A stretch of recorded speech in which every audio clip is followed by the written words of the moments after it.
Hello friends, இப்போ பார்த்தீங்கன்னா போத்தீஸோட food court review தான் கொடுக்குறேன். இதில் என்னென்னு பார்த்தீங்கன்னா, போத்தீஸில் நம்ம ஷாப்பிங் முடிச்சுட்டு பயங்கர பசியோட வெளில வருவோம். இது பெங்களூர் போத்தீஸ் ஆகட்டும், கோயம்புத்தூர் போத்தீஸ் ஆகட்டும் பார்த்தீங்கன்னா பக்கத்தில் எதுவுமே இருக்காது. ஸோ அவங்களே இருக்கிற ஃபுட் கோர்ட்டில் பார்த்தீங்கன்னா எப்பயுமே ரஷ்ஷாக இருக்கும். இந்த மாதிரி ரேராக தான் இந்த மாதிரி கூட்டம் கம்மியாக இருக்கும், க்ரௌட் கம்மியாக இருக்கும். இந்த ஃபுட் கோர்ட்டோட சுற்றி காமிச்சிருக்கேன், அது எப்படி இருக்குங்கிறது. சும்மா சொல்லக்கூடாதுங்க, சூப்பராகவே நல்லா மெயின்டைன் பண்ணியிருந்தாங்க, நீட்டாகவே இருந்துச்சு. அந்த டேபிள் சேர்ஸோட அரேஞ்ச்மெண்ட்ஸில் எப்படி இருக்குன்னு உங்களுக்கு காமிச்சிருக்கேன். அங்கே நான் என்னென்ன வாங்கினுங்கிறதையும் உங்களுக்கு காமிக்கிறேன். உங்கள் ஆர்டர் பண்ணோடனே அந்த கவுண்டருக்கே வந்து ஆட்டோமேட்டிக்காக நம்ம வீல் பே பண்ணே வந்துடுது.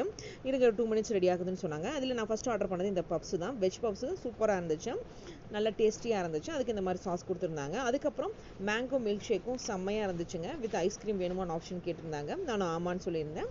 அந்த மில்க் ஷேக்கும் செம்மையாக இருந்துச்சு.